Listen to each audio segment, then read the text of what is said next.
Hello, everybody. Welcome to the first ever episode of Yankees Mania. I am your host, Gavin Primavera, and just to give you a bit of an introduction, I decided to start this podcast because I'm a really huge Yankee fan. It's one of the things I'm really passionate about.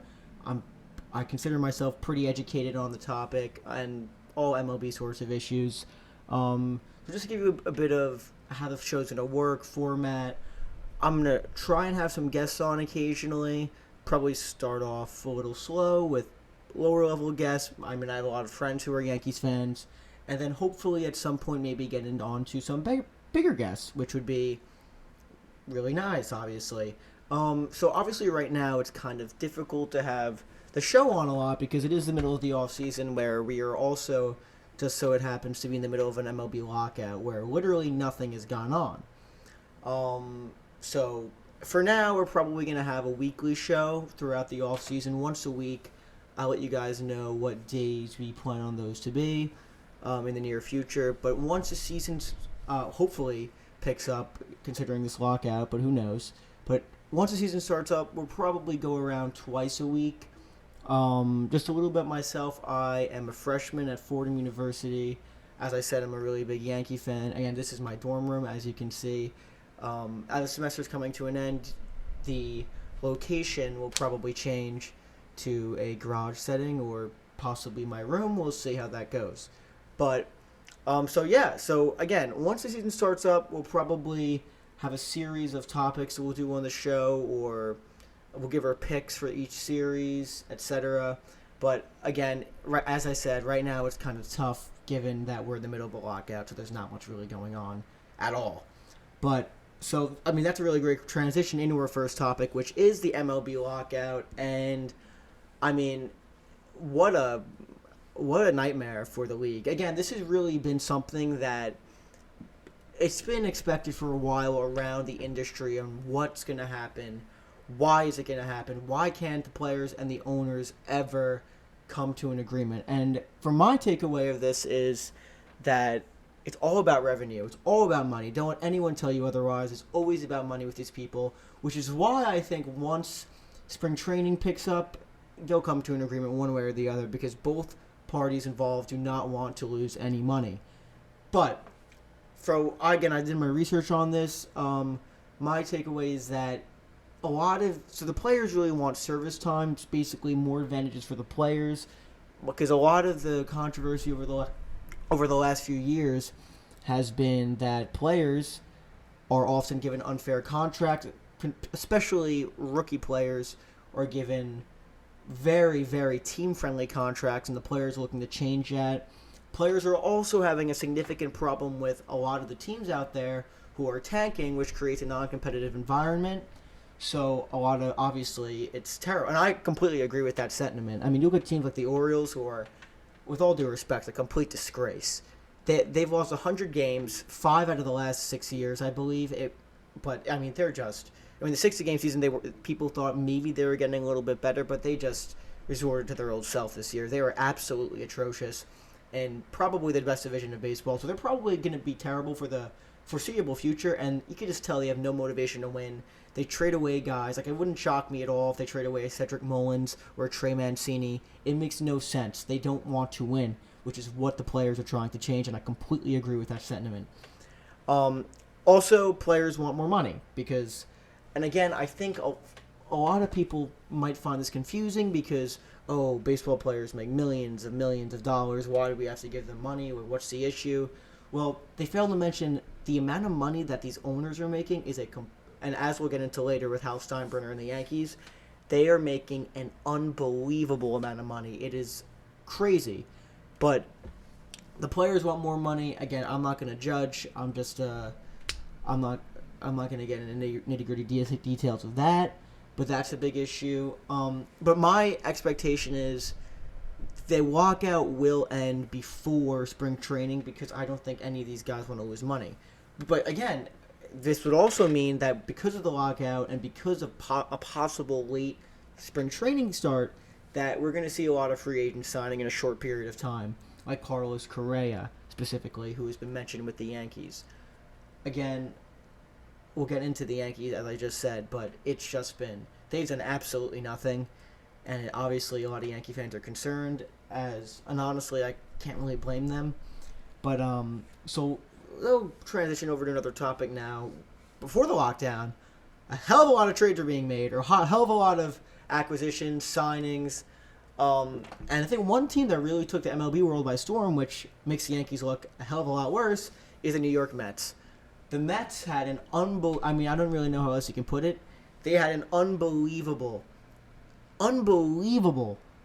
start to free agency. They got, again, I remember just looking at my phone for a few days before the lockout. They got guys like Eduardo Escobar in a short deal, Mark Canha, and I was like, okay, wow, the Mets actually might be doing something. Then they got Starling Marte, who is a great player. The guy is a center fielder. It's 320, has some pop. Great player. That's a huge change for the Mets. It's a huge, huge addition. They're changing the way their team looks. And then you got guys like Scherzer. I believe it was 3 years, $140 million around, or somewhere in that area, which is an unbelievable amount of money. But again, I saw a lot of Mets fans, not a lot, but some of them were, we're giving Scherzer too much money. Who cares? It doesn't matter how much money the guy's getting. You got a Cy Young Award winner who's an ace, who's, again, he's getting older, but he was unbelievable last year. Top 3 pitcher in baseball, and now he's going to be pitching alongside Jacob deGrom. Are you kidding? DeGrom Scherzer has to be one of the top. It might be the top. I don't want to go all the way back, but it's the best 2 pitchers at the top of the staff in a really long time. It's unbelievable how good these guys are. They're going to be a force next year, and again, it is the Mets, so nothing would ever surprise me. But they should win the NL East next year. It is theirs to lose. They are a powerhouse in the NL now, I believe. It would not shock me at all if they win the NL as of now. But again, and moving on from the Mets, you also had guys like, which obviously concern a lot of Yankee fans, such as myself.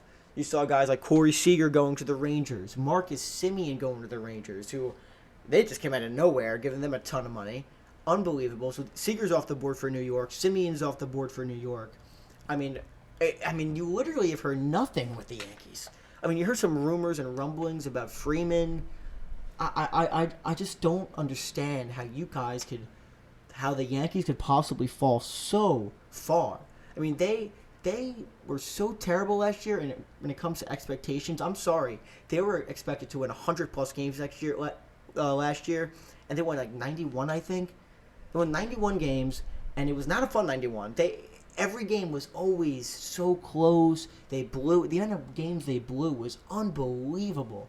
Against the Astros, against the Red Sox, when Herman had a no-hitter through 7 innings. They blew the game, and everyone saw it coming. Everyone saw it coming. Against the Angels. Another thing that's not being mentioned, Aroldis Chapman.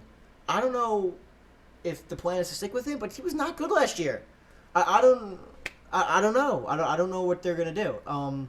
But the Yankees did absolutely nothing at the deadline or in free agency this year. And, everyone really expected them to do something because it's the New York Yankees.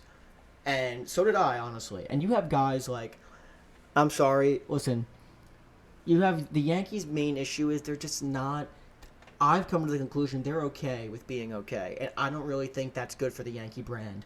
You have guys like, I'm sorry, and Gio Urshela's a nice player. The guy hit 267, 14 home runs, and 50 RBIs last year. Is that going to win you a World Series coming from your third baseman? No, it's not. Another thing that a lot of my friends honestly tell me that he's the best we got. I've had enough of Gary Sanchez. I'm sorry. The guy hit 186 last year. He hit 18 home runs and 90 RBIs. I have it right here. 2020, he hit 147. He had 147. With 10 home runs and 50 RBIs. The year before that, 232. Better numbers, no question about it, 2019. 232, 35 home runs, and 106 RBIs. Productive. Frustrating, but productive, and I will take that. But before that, 2018, 204, 23 home runs, 117 RBIs. That's not good enough. That is not, and his defense is just atrocious. I'm sorry. When it comes to Gerrit Cole pitching in a wild card game, he shouldn't be pitching to Kyle Higashioka, the backup catcher, who hits in the mid 100s and doesn't really produce much. And I love Higgy, but come on, should not. And that's another issue I have with Gerrit Cole, who got absolutely crushed in the wild card game. And it's such a, again, everyone blamed the Yankees hitting for that game, and no, nothing's working. I'm sorry, that game is on Garrett Cole, and Garrett Cole specifically. That guy makes over $30-something million a year for the next decade. He has to be the guy that shuts it down for the New York Yankees, and he wasn't. And honestly, I really wasn't surprised. He did not have it towards the end of the year last year. He did not have it towards the end of the year. Some would say it's a hamstring injury, but no excuses. He took the mound. A lot of pitchers are dealing with a lot of stuff. Max Scherzer had a dead arm, and he pitched through it to an extent early in the playoffs.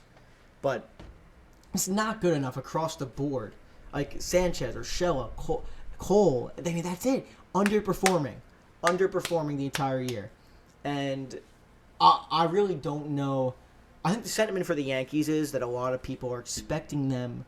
People are expecting the Yankees to, I believe, make their moves after the CBA, after the lockout ends, which I think is probably what they're going to do, because I find it hard to believe that they're just going to do nothing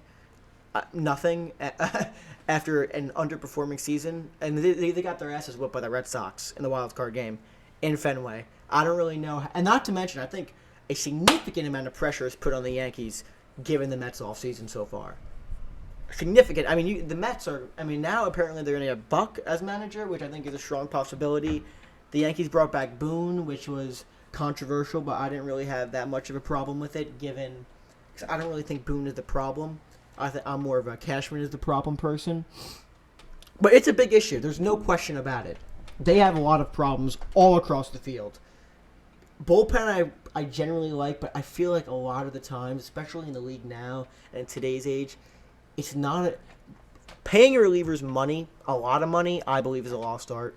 Because you have guys like, again, I got to give credit where credit is due. Cashman brought in Clay Holmes from Pittsburgh last year, who was absolutely terrible. He was getting ballooned. And comes to New York, he had, I believe it was an ERA around 1. He was fantastic for them and for the Yankees. And again, sinker baller, which honestly I think is what the Rays have done, and the Yankees have kind of done okay with this. At least they've been catching on the last few years. But that's where I think you make good bullpens out of. Like, I think Loizaga should be the closer going forward. I don't think Chapman is the guy anymore. At least he cannot be relied upon 100% of the time, because he's proven over the last few years that he cannot be proven upon where it matters most. And again, I've always been a big Chapman guy, but he's not. It's time to move on. The guy's velocity is way down. He's throwing 96, 90 to 98 now, you see, usually. If he hits 100, it's like hallelujah. A few years ago, he was hitting 103, 104. So, again, he did hit, and to be fair, because people are going to say, oh, he did hit 103 this year, though. He did in a few games, but it was very scattered and isolated. It was not consistent like it used to be. So that's a big gripe that I have. And, again, there's really not much going on right now throughout baseball with the lockout. You gotta get into this. This has been a topic over the last few days because I guess this is what people are talking about now that there's nothing to talk about. Clint Frazier. Wow. This is just... Honestly, and I've always liked Clint. I've always felt bad for Clint. I've always thought Clint meant well. So Clint Frazier, just so anyone who doesn't know, he got traded to the Chicago Cubs. Or he was signed by the Cubs. I'm not really sure. I have to check up on that. But he's not a member of the New York Yankees anymore. And I believe he sent out a tweet that basically he was thrilled. He said that, I'm thrilled I'm not a member of the Yankees anymore, blah, blah, blah, blah, blah. And look, when I first saw that, I was like, okay. I'm like, I understand what he's saying. Listen, things did not work out in New York for him. I feel bad for the guy. The guy had a lot of injuries that were potential. Again, I don't want to point the finger because I don't know, but allegedly the Yankees mishandled a lot of Frazier's injuries, and it was not handled well. And Clint had an issue with it. There were some weird stories over the years with Clint, like requesting Mickey Mantle's number in spring training. Who knows? And Clint made a joke about that people got pissed off at recently. But whatever. So Clint's not a member of the Yankees anymore. In 2020, he was mashing, and the Yankees just refused to play him. It was honestly weird. You never got an answer about that, and I totally agree with Clint. I don't know what was going on with that. That was weird. But this year, though, I'm sorry. Listen, the Yankees gave him a job. The Yankees gave him the starting left field job. And I know he got hurt, but he was terrible this year. When he played, he was terrible. He got the starting job. He did not perform at all. He was not good for them. He was awful. And I just think this is one of those cases where I'm rooting for Clint. I hope that he performs well, but I just think this might be he needs to change the scenery, which is what I think should happen with guys like Sanchez. But again, it is more difficult with Sanchez because there's not that many catchers out there. But I've had enough of this. This is ridiculous. The guy's hitting the 100s. Terrible. If he was a good defender, I'd have no problem with him whatsoever. He's not a good defender. And I always used to be, listen, he's not that bad. It's tough to watch sometimes. The guy cannot block for his life. Garrett Cole refuses to pitch for him. Even Kluber, who's now a member of the Rays, God only knows how he's going to pitch next year. Kluber did not pitch to Sanchez, if people remember. He pitched to Sanchez. So you have 40% of your pitchers who need to pitch to the backup. That's not a recipe for success for a winning team. It's just not. So again, a lot of people were angry with the Clint situation, and you actually had, and this is the reason why it became such a big story, is because you had a lot of ex-Yankees commenting on it, like CC on his R2D2 podcast, I believe. I don't really know if it was a shot at Clint or a shot at just in general, where he basically said, who cares about Clint Frazier? Bunch of expletives. The guy played only like 20 games, which, I mean, the guy didn't really play that much. I do think it's a bit of a, I think people are getting worked up over nothing, but whatever, that's just me. And then you had Jeff Nelson, former ex-Yankee relief pitcher, who also commented on it, basically ripping Clint for saying, listen, bro, you played like 30 games, you didn't play that well in those 30 games. I don't really know why you're talking. But he said he was rooting for him. And I'm fine with that. I wish Clint Frazier the best. I mean, that's really all I can say. But, listen, the Yankees are in trouble. Because you also have guys in that division like Boston is not going away. They're a really good team. You have Chris Sale back for the full year next year. You have Toronto, who just re-signed Berrios. They did lose Simeon. They did lose Ray. But they're still a hell of a good team. Their hitting is not to be meddled with. They're a really good baseball team. That guy Manoah looked filthy for them last year. He scares me. Guerrero's unbelievable. They're a really good team, and I don't think the Yankees are better than them right now. Then you have the Rays, they're going to win 95-plus games again, probably. They're just a winning organization. Who else am I forgetting that's really good in that division? Blue Jays, Yankees, Rays. Not Baltimore. They're a disgrace. But the Yankees, again, one of the bigger issues for the Yankees last year, Yankees were like 9-8 against them, or ish. And the Rays were 17-1, I believe, or somewhere around there. So that's a difference in like the division. So the Yankees play down to their opponent, which is kind of an issue for the coaching staff, but wasn't really addressed other than firing Phil Nevin, who was a scapegoat, in my opinion, and Marcus Timms.